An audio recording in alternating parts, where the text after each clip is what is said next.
Welcome back to Lexington, Kentucky, everybody. We were catching up with Hunter Owen, who was a current Sycamore not too long ago. But there's also a former Sycamore here in Lexington. He's the pitching coach here in the Kansas City Royals organization here with the Lexington Legends. It's none other than Mitch Stetter, Sycamore pitcher back in the day. I say back in the day, still feels like yesterday, right, Mitch? It does still feel like yesterday. It was 2003, I guess, was my last year. So it does seem like not too long ago, but here we are, quite a few years later. For Sycamore fans that haven't seen you in a while, how are you doing and enjoying your time here in the Kansas City Royals organization here in Lexington? Doing well. Got a family now and everything, and that's probably the toughest part about, being a pitching coach and being on the road a lot. But everything's going good and enjoying my time with the Royals. It's a great organization, family-oriented, and just couldn't be happier really with the way the organization treats everyone, and just a really good spot. And Lexington, Kentucky is a very nice city. It's fortunate to be here. Sometimes other coaches don't get the luxury of being in a nice city in minor league baseball. So Lexington's nice, and enjoying my time here, and it's been a good time so far. We're playing good baseball right now too. You've been able to play this game, now being able to coach this game. How has that transition been for you?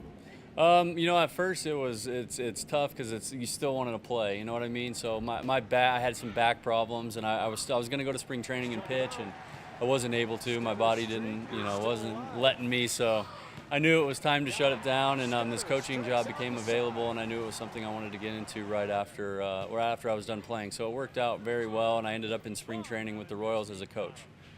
When you're going through playing, I know you're focused on your career and wanting to continue to make that climb, which you ultimately got to the major league level, which we'll get to that in a moment. But did you ever think along the way that you'd be in a position like you are right now to find a way to be a coach? Yeah, I always thought about it when I played, always thought about coaching. I always thought I'd like it a lot. And when I played, I thought about what kind of coach I would be. And as a player, you kind of know the pitching coach you would want to have. So you try to be that guy you would want to have. So as a player, you're with a bunch of different coaches you have, and you like little things from every different coach, and you basically try to mold yourself into a pitching coach that you would want to be, that the players would want to have, kind of thing. So. Mitch, you got drafted back in 2003, just a day or two ago. You got to play for Coach Bob Warren. What's your favorite Coach Bob Warren memory that you have that you still hold? I'm sure there are way too many of them, but if there's any you can share, we'd love to hear at least one. Oh my goodness, there's just so many. Coach Warren is an awesome guy. I love that guy to death. There's so many Coach Warren stories. I remember one time it was the conference championship in Wichita State. He lost his jersey and couldn't find his game jersey, and he was devastated.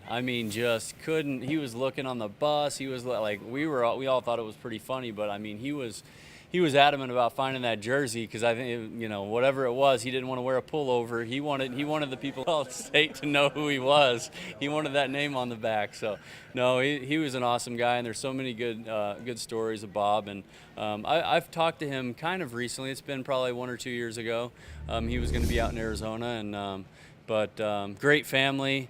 Miss him a lot, and he did a lot of good stuff for me and helped me out in my career, and I'm very thankful. You mentioned how he helped you out a lot. In which ways do you think he helped you out the most to be able to have such a successful career and ultimately get to the biggest stage? Opportunity was, first of all. When I was in high school, I didn't throw very hard, 80 miles an hour maybe, and I played summer baseball with his son Barry, one of his sons, Barry. We played, and we would travel together. Sometimes I would ride in their car, and I kind of got to know him that way. And I didn't get to pitch a whole lot. I pitched at the beginning, but then didn't get to pitch a whole lot, and he liked me and liked what he saw as a pitcher, just because I didn't have the velocity, and he gave me a small scholarship and an opportunity basically to go to Indiana State, and I guess I took advantage of it. What about your climb up did you enjoy the most? Obviously the news of, hey, you're going to the big leagues. That's very special, and then obviously like the first time going out on the mound and just knowing that you made it, and with all the people in the stands and just the different environment, that was the biggest thing, is just kind of realizing you're there. And probably the moment for me and the moment for my dad, I remember my second outing, I got to face King Griffey Jr. and I struck him out. So that was probably the big thing. It was like, this guy's at the end of his career, and I grew up collecting his baseball card, and then all of a sudden you get to strike him out in the big leagues, and that was pretty special. What do you take away from your playing career that you try to instill in these guys who are trying to make that climb up, such as a Hunter Owen for West Virginia? What's the biggest thing you try to even tell your pitchers here in Lexington that you think would have helped you, even though you got to the ultimate level back when you played? Yeah, it might be a little cliche because you hear it a lot, but it's just developing a routine. Because in this game, you develop a routine and you come and you do it every day, no matter ups and downs, bad games, good games, and you stick to your routine. I feel like you're going to be successful. And the best big leaguers that I played with and stuff, their routine was, I mean, down to the minute with stuff they were doing, what, you know, showering before a game or eating whatever they were eating at a certain time, stretching, bike, whatever they were doing to get their body ready for the game is the biggest thing. And sometimes these kids, like, I'll have them write down their routine on a note card. Hey, what do you do every day? And you'll get it back, and you'll just be amazed that, oh, you know, I just come to the field and then stretch and play catch, and, you know, it's not very detailed.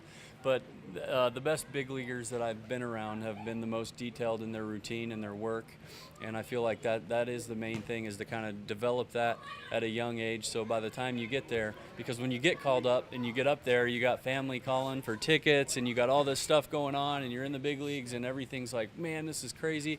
But if you know your routine and you stick to your routine and you know the game's at 7, and even though you're facing Mike Trout and the Angels or whoever, you know that, okay, I got to do this at 3 o'clock in the afternoon. I got to do this at 3:30. I'm doing this before the game, and just sticking to a routine.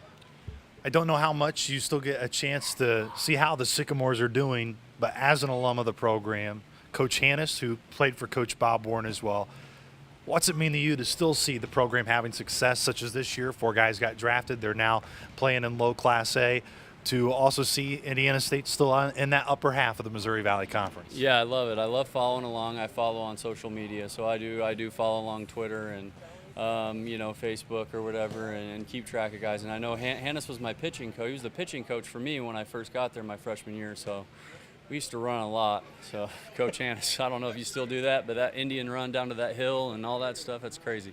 So but yeah, he whipped us into shape pretty good, and that helped me in my career too. But I follow along, and really every year you see some kids get drafted. We drafted a kid, I think his name's Damon Olds. He's in Idaho Falls with us, sidearm guy too. So I used to throw a little sidearm. So, but I know he's in Idaho, and we drafted him. And then I did know, somebody told me the other day that Hunter Owen was from Indiana State, so I was going to say something to him. And we're actually having trouble getting him out here in the Sally League. So I know at their place he hit a few homers off of us, and he's a really tough out. But that's good, though. He went to Indiana State, so I don't mind it that much now when he gets hits.